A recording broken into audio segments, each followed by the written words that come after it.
Let's talk about constraint layout for a moment. Should you actually use that in Jetpack Compose? If you've been using XML before, then you know what constraint layout is all about, because as an XML layout builder, you really don't get around that. So if we take a look at that, if you never built something with XML, just to give you an impression of what a constraint layout is, instead of this linear layout that we've used here in a previous video, we can also define a constraint layout for which I've already added dependencies. So you will need to do this as well. I've added these two dependencies, which you can find in the GitHub link below if you want to also try around with this. For this video, you don't strictly need to follow along. So then we have this constraint layout here, and we already get errors because this view is not constrained vertically. So it means if we have a constraint layout, we need to constrain its views, or in the Jetpack Compose realm, its composables. So if we open the layout inspector here in full, then we can select certain views, and you can see we visually get these constraints for all different sides, right, left, top, and bottom. And we can then take these and drag these, for example, to the bottom of our screen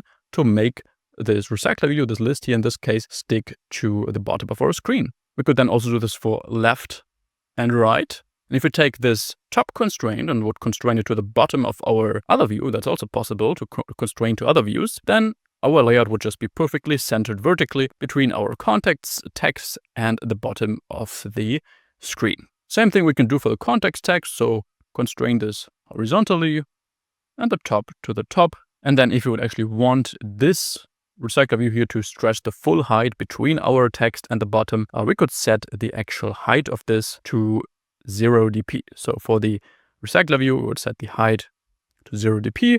And then you can see we have exactly the same layout as we had before with the linear layout. So why was this so heavily used in XML times? Well, there are two reasons. On the one hand, constraint layout was usually the most efficient layout, at least for more complex UIs. Because if you're using linear layouts, then you will need to nest a lot of these linear layouts. So it's really just like how we nested rows and columns in Compose. With a linear layout, which is the XML equivalent, you would need to also nest these. And in XML, deeply nested layouts were usually bad for performance, which is why most people always tried to flatten the layout hierarchy as much as possible. And constraint layout turned out to be really good at that. Because with these constraints, we can actually very often just have a single root layout, this constraint layout, and then have all of our views inside of that. So number one reason why we used this in XML was performance. Number two reason was, well, we had this very nice visual builder. We can just manually drag these constraints to the edges of the screen to other views.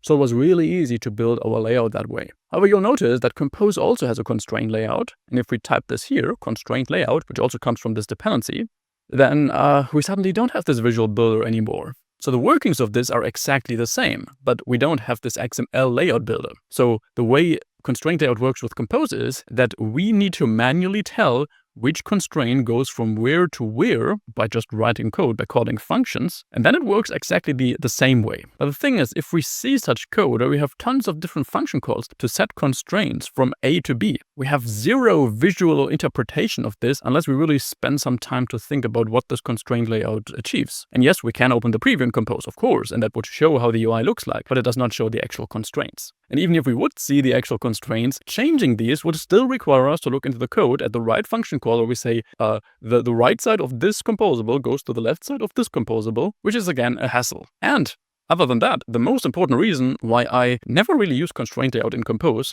I often get the question, which is why I make this video, is that in Compose, this performance issue with flattening the layout hierarchy does not even apply. Compose works completely differently than XML and the view system, and with Compose actually nesting layouts, having nested rows and columns with boxes, that does not harm performance. So the problem of XML layouts, where we wanted to just avoid these deeply nested hierarchies, just doesn't apply to Compose. So for Jetpack Compose, I would always stick to layouts that are as readable as possible. And I think nesting rows and columns makes it much clearer and much easier to understand what a layout is, what a layout looks like, and how we can change it, than having a very arbitrary constraint layout with a lot of different constraints that we would have to first interpret. The absolute only use case where it could make sense to use a constraint layout in Jetpack Compose is if you have some really fancy UI, for example here, and you would have a really fancy screen, and you would want to animate a certain composable from one constraint to another, and this animation would be really hard to do with other means. But this is not really needed very often. So you will be really good if you just ignore constraint layout for Compose. I've been building Compose apps for 3.5 years now, and not once I have needed to use constraint layout, or not once I've actually missed it.